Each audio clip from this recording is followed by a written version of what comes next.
Salut tout le monde, c'est Aline Dessine. Aujourd'hui, je vais t'apprendre comment qu'on fait pour avoir des abdos apparents.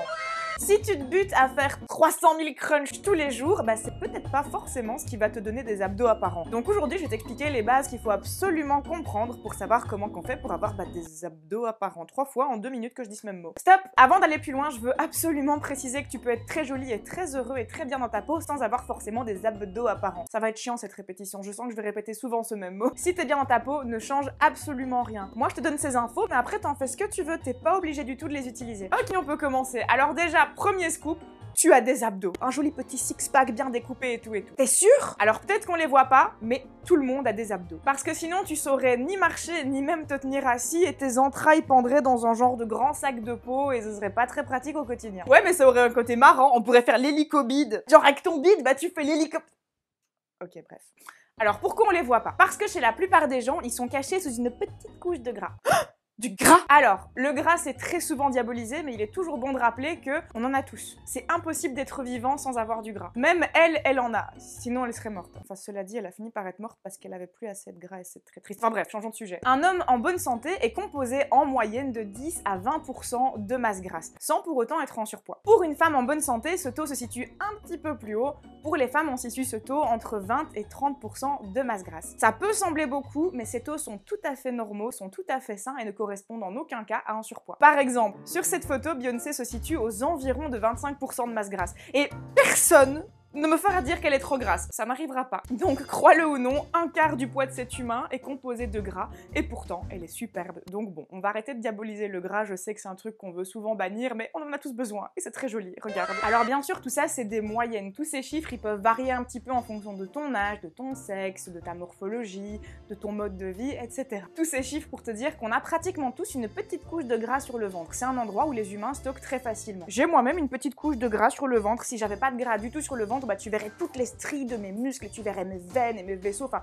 ce serait un peu étrange visuellement. Dans l'évolution, bah, on a eu besoin d'avoir du gras sur le ventre pour tenir chaud à nos organes, pour ne pas mourir. Et ça explique pourquoi même des gens minces n'ont pas forcément des abdos visibles. C'est vraiment un endroit où on stocke tous très facilement. Donc si tu veux qu'on voit les tiens, la grande question c'est pas comment développer mes abdos, mais plutôt comment déterrer mes abdos. T'as un six-pack. Tout le monde a un six-pack, ça fait partie des muscles de base qu'on fournit avec le package de bienvenue sur Terre. Donc maintenant la question c'est comment on va les faire apparaître. Pour que des abdos deviennent visibles, il faut quand même atteindre un taux de gras plutôt bas. Donc il va falloir faire ça bien et ne pas se mettre en danger. En général, pour un homme, les abdos commencent à apparaître aux alentours de 13% de masse grasse, et pour une femme, c'est impossible de donner un chiffre exact. Et ben pourquoi? Le stockage du gras chez la femme, c'est ultra complexe et très variable. La plupart des hommes ont tendance à stocker de manière plutôt homogène partout à la fois, mais pour les femmes, c'est vraiment pas du tout le même délire. Faut déjà prendre en compte qu'en moyenne, les femmes stockent plus de gras dans le bas du corps que dans le haut du corps. Il est tout à fait possible de voir une femme avec un taux de gras très élevé avoir des grosses cuisses bien moelleuses et pourtant des abdos apparents quand même. Et le contraire est courant aussi, des femmes toutes fines, toutes minces qui ont pourtant une petite couche de gras suffisante pour voiler leurs abdominaux. Parce qu'en plus, il faut pas grand chose pour les voiler, t'as pas besoin d'avoir une grosse panse à bière pour cacher tes abdos, une toute petite couche de gras ça peut déjà suffire. Ce qui peut être une bonne nouvelle parce que pour beaucoup de gens, bah du coup il suffit de pas grand chose pour faire apparaître des abdos. Bref, je t'ai donné tous ces chiffres, toutes ces moyennes, toute la théorie, blablabla, histoire d'être complète dans mes explications,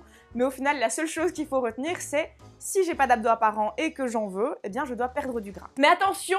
Je ne veux surtout pas te donner la très mauvaise idée de te lancer dans un régime drastique. Un régime trop restrictif te ferait perdre du muscle en plus du gras et c'est vraiment pas bon pour la santé. Et en plus, c'est même pas l'option la plus efficace au long terme, bien au contraire. Pour te donner la meilleure solution, d'abord j'ai besoin que tu comprennes le principe de l'apport calorique et de la dépense calorique. Je vais faire très vite. L'apport calorique, c'est l'énergie que tu manges chaque jour. Et la dépense calorique, bien c'est l'énergie que tu dépenses chaque jour. C'est l'énergie que ton corps dépense pour fonctionner, pour faire battre ton cœur, pour respirer avec tes poumons, pour faire circuler le sang partout, pour maintenir ta température, pour digérer, bref, pour rester en vie.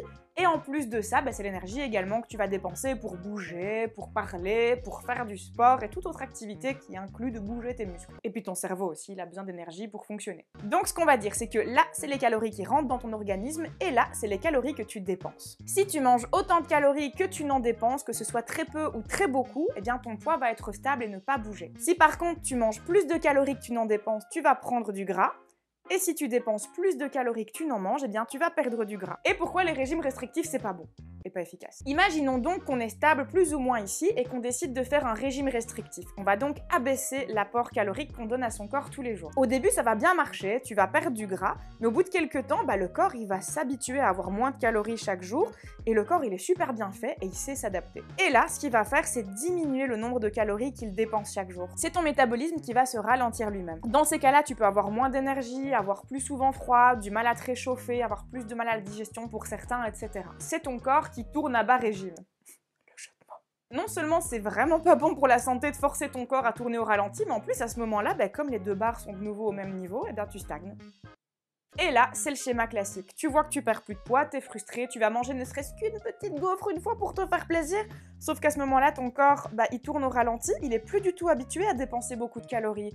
Et là, tu stockes 3 fois plus vite du gras et c'est l'effet yo-yo. C'est un classique, vraiment avec les régimes, c'est le classique. Alors que, si au contraire, tu ne changes rien du tout à la quantité de nourriture que tu manges chaque jour, mais que tu vas au contraire augmenter le nombre de calories que tu dépenses chaque jour avec du sport ou une activité physique, ton corps, il peut pas inventer des calories. Il peut pas. Donc il sera bien contraint d'aller chercher les calories qui lui manquent pour avoir l'énergie manquante dans tes stocks de gras. Et là, tu vas perdre du poids de façon beaucoup plus saine, beaucoup plus efficace et beaucoup plus durable. Il vaut 1000 fois mieux se dépenser que s'affamer. Ça marche mieux et c'est mieux. Génial! Donc en fait, je peux manger McDo tous les jours. Si je fais un peu de vélo sur le côté, c'est ok? Oui, c'est ok, tu fais ce que tu veux, tu fais ce qui te rend heureux. Mais juste, tu risques pas d'avoir des abdos apparents tout de suite en faisant comme ça. Et tu risques aussi de faire une crise cardiaque en moins de 5 ans. C'est embêtant. Donc bon, je te dis surtout pas t'affamer, mais il existe quand même un petit milieu. Faut pas être dans les extrêmes, ni d'un côté ni de l'autre. On va pas s'affamer, on va pas manger McDo tous les jours. Et je te dis pas de bannir le McDo, juste pas tous les jours, c'est mieux. Et du coup, c'est le moment pour un mini rappel de c'est quoi un repas sain sans se prendre la tête. On va pas fonctionner aux quantités, mais aux proportions. Donc on va rien peser du tout. De toute façon, pour les quantités, c'est toi qui connais ton appétit. Tu manges jusqu'à ce que t'aies plus faim. Ça sert à rien d'avoir faim, ça a pas de sens, c'est désagréable. Donc bref, les proportions. Idéalement, dans ton assiette, tu devrais avoir une bonne moitié composée de légumes. J'aime pas les légumes. Ouais, mais t'as plus 4 ans. Et tu vas pas me faire croire que sur les centaines de légumes qui existent sur Terre, il n'y en a pas un seul que tu tolères. Allez, où c'est avec ton caprice? Les humains, ils sont faits pour manger des légumes. Si t'en manges pas, tant pis pour toi, mais tu vas te niquer la santé. Donc t'as la moitié de légumes. Ensuite, il y a un quart de ton assiette qui devrait être composé d'une source de protéines. Ça peut être du tofu, du poisson, des œufs, de la viande, du seitan, il y a plein de possibilités. Et puis le quart restant, c'est les glucides, donc les patates, le pain, le riz, les pâtes, etc. Moi, c'est comme ça que je mange depuis des années, je me prends pas du tout la tête à peser quoi que ce soit ou à mesurer. Je m'assure juste que mes assiettes soient bien proportionnées et bien équilibrées. Pour moi, une assiette qui est bien équilibrée, c'est pas une assiette dans laquelle il y a peu de calories, mais simplement une assiette dans laquelle tout est bien proportionné, j'ai la bonne quantité de tout. Et que j'en mange beaucoup ou pas beaucoup, tant que j'ai mangé dans ces proportions, c'est ok. Et quand j'ai fini mon assiette, il n'y a pas de problème pour me resservir si j'ai toujours faim, mais si je me resserre, ce sera dans les mêmes proportions. Donc quoi, tu bouffes des brocolis au petit-déj? Non, pour le petit-déj, pas de légumes, on va dire que c'est un repas un peu à part. C'est par contre un repas où tu vas avoir besoin de glucides et de sucre pour commencer la journée avec plein d'énergie. Si tu veux une idée de petit-déj sain, on va à la cuisine et je vais te montrer ce que je mange tous les matins. Bonjour, je vais donc préparer sous vos yeux ébahis un exemple de petit déjeuner sain. Oui, je me suis levée il y a 10 minutes. En premier, je prends un bol dans lequel je vais mettre une bonne poignée de flocons d'avoine. Ça, c'est la base de mon petit-déj. Ensuite, j'ajoute un scoop de whey. C'est autant pour le goût que pour les protéines. Pour l'instant, je suis sur le goût caramel salé de chez Bulk. C'est dingue. Ah, ça fait 2-3 fois que je recommande le même paquet parce que vraiment, ce goût-là, je le trouve vraiment top dans mon petit-déj. Puis aussi, comme ça, quand j'en ai marre de manger tout le temps le même petit déjeuner, j'ai qu'à changer de goût. Genre, par exemple, caramel latte ou cookie crème ou chocolat. Il y a plein de goûts super bons. Et ensuite, maintenant, je peux agrémenter selon l'humeur avec pas mal de choses. J'aime bien mettre des graines de lin dedans, une petite cuillère à café. C'est juste parce que c'est plein d'oméga 3 et que c'est bon pour la santé. Le plus important à mes yeux, des pépites de chocolat. Une toute petite poignée, je vais pas abuser. Dans les options possibles, en ce moment, j'aime bien aussi mettre un peu de café soluble pour le goût, parce que j'adore le café. Là, normalement, je mélange ça avec du lait végétal, genre du lait de noisette, c'est une dinguerie. Mais j'ai plus de lait végétal en ce moment, donc je vais faire ça comme une pauvrette avec de l'eau. Voilà, c'est donc ce petit déjeuner que je mange tous les matins depuis des années. Et ce que je trouve très chouette avec ça, c'est que je peux vraiment varier quand j'en ai marre du goût, donc en changeant le goût de la whey, en remplaçant peut-être les pépites de chocolat par des noisettes si j'ai envie, en arrêtant de mettre du café soluble, en recommençant. Enfin bref, il y a plein de moyens de l'agrémenter pour varier un peu. Une autre alternative qui est vraiment chouette si t'aimes bien les pancakes, il y a ceux-ci, c'est des pancakes protéinés de chez Bulk. T'as goût classique, goût sirop d'érable ou alors mon préféré, goût citron. Il est vraiment très bon. Et puis pour tes pancakes ou pour tout ce que tu veux d'autre, il y a aussi la pâte à tartiner protéinée. Niveau goût, il y a chocolat noisette, chocolat blanc noisette et chocolat blanc pistache. te mets un lien dans la barre d'infos qui te redirige vers la page petit déjeuner de chez Bulk avec ceci et plein d'autres options. C'est un lien traqué, ça permet à la marque de voir le trafic que je génère sur leur site. Et donc si tu veux bien un simple clic sur ce lien, ça soutient directement mon travail, ce serait super gentil. Et comme toujours, t'as 25% de réduction sur tout le site avec le code PIPOUNE. Bon, moi j'ai la dalle, je vais déjeuner et je vais laisser l'autre grognesse continuer sa vidéo. Là. Génial, ça a l'air super bon, tout me semble clair, donc il faut pas s'affamer, il faut faire des assiettes proportionnées, il faut se dépenser plus. Mais alors du coup, pour se dépenser plus, pour avoir des abdos, faut faire des abdos, c'est ça? Non. Enfin si, faire des abdos, ça consomme des calories, mais c'est pas forcément l'exercice le plus efficace pour faire baisser ton taux de gras. Par contre, si t'adores faire des crunchs et des abdos, go! C'est juste que c'est pas la seule option. Pour se dépenser, des options, il y en a 1000. Tu peux faire de la danse, du vélo, du basket, du crossfit, aller à pied au bureau, enfin bref, il y a vraiment 1000 options. Certaines alternatives sont plus efficaces que d'autres. J'ai d'ailleurs fait une vidéo récemment sur quel est le cardio le plus efficace pour perdre du gras et dépenser des calories. Je te mets la vidéo ici. Attends, mais si je fais du vélo par exemple, c'est mes jambes qui travaillent. T'es en train de me dire que si je fais du vélo, ça peut me faire avoir des abdos? Oui. Ok.